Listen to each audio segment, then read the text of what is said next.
Bonjour, j'aimerais vous parler d'une situation aujourd'hui qui nous inquiète au plus haut niveau, c'est la situation de la Chine et notamment la reconnaissance du statut d'économie de marché que s'apprête à lui accorder l'Union européenne. Nous subissons déjà une forte concurrence déloyale de la part de beaucoup de produits chinois qui pénètrent le marché européen, produits qui ne respectent pas les règles environnementales, fiscales, sociales de notre modèle européen.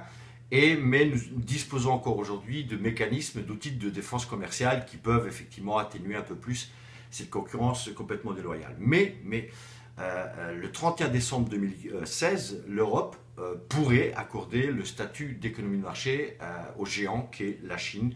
Et dans ce cas-là, l'ensemble des outils de défense commerciale tomberont d'eux-mêmes.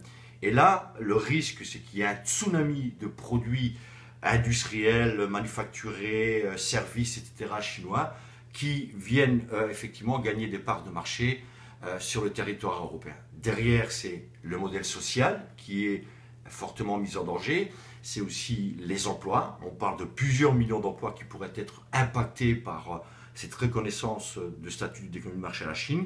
C'est aussi tout un pan de l'industrie, les services. Il n'y a pas un secteur qui pourrait échapper justement à ce danger qui est les produits subventionnés par l'État chinois. Donc nous sommes quelques députés européens et ça prend de plus en plus de place à combattre cette idée parce que il ne s'agit pas de dire aux Chinois nous ne voulons pas de vos produits.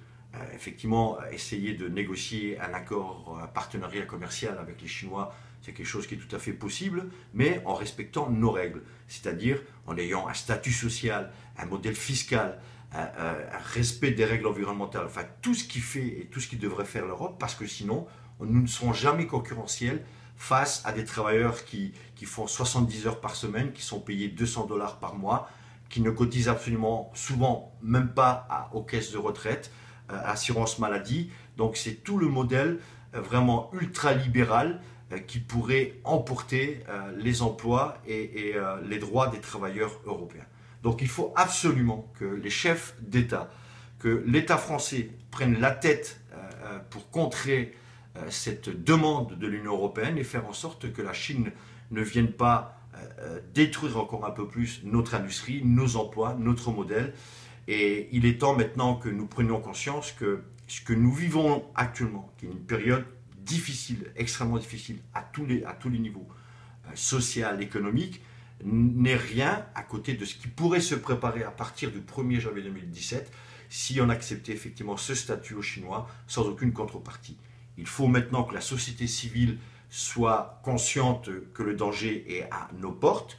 Il faut ensemble combattre l'idée la plus ultra-libérale de certains pays européens et nous devons contrer cette démarche. Donc nous sommes quelques députés, aujourd'hui moins que hier, moins que demain, nous serons encore un peu plus nombreux dans les prochains jours parce qu'il y a une véritable prise de conscience au niveau européen.